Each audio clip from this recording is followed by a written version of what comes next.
Katie. I'm Newsha Ajami. I direct the Irvine Water Policy Program at Stanford University. I'm also a commissioner, a mayoral appointee as a commissioner to San Francisco Public Utilities Commission, and worked on the various issues in California and across the world on water technology and water resilience. My team at Stanford focuses on building resilient cities and communities. We try to use big data and information technology and also governance as sort of trying to help water sector transition to the 21st century and try to help the water sector to address 21st century water problems. I joined KTM because I really believe water sector's challenge is mostly rooted in in sort of rigid and inflexible and antiquated water governance issues that we have, and one of them is lack of proper information and data, and sometimes not having enough synergy between different data sources. And KTM provides this opportunity sometimes to fill the gap in the data collection that we have, and in other cases help us to connect different parts of the business together, and also sort of helps us to kind of create more flexibility in our rigid governance structure.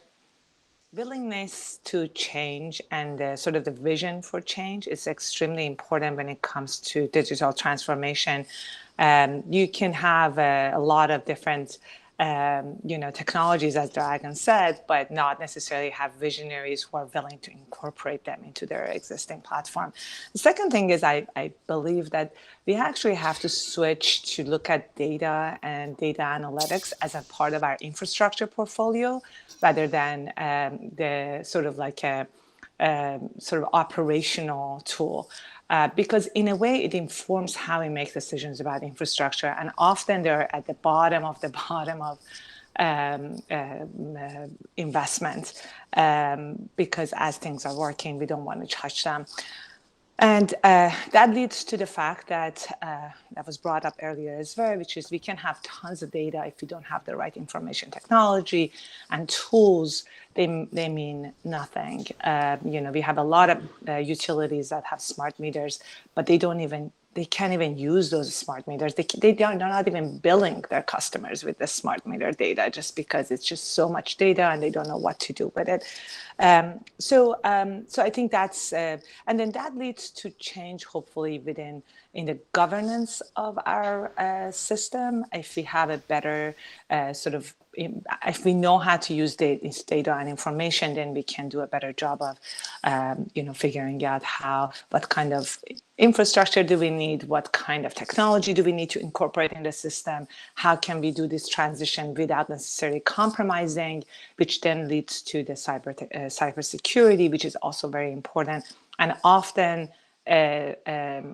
sort of like topic that people like to bring up as a way of stopping the utility to move forward and use digital to go through digital transformation, but actually there are solutions out there, and it's more of an embracing of these technologies that is needed in this process of change. So I think climate change is definitely on top of my list of challenges for the water sector, how to deal with the more frequent and severe weather events from droughts, flooding, and wildfires. And I think the second one would be the aging infrastructure and how we transition out of which kind of investments do we make, what kind of infrastructure do we need, and how do we sort of replace these outdated systems we have. And I would say the third one, and maybe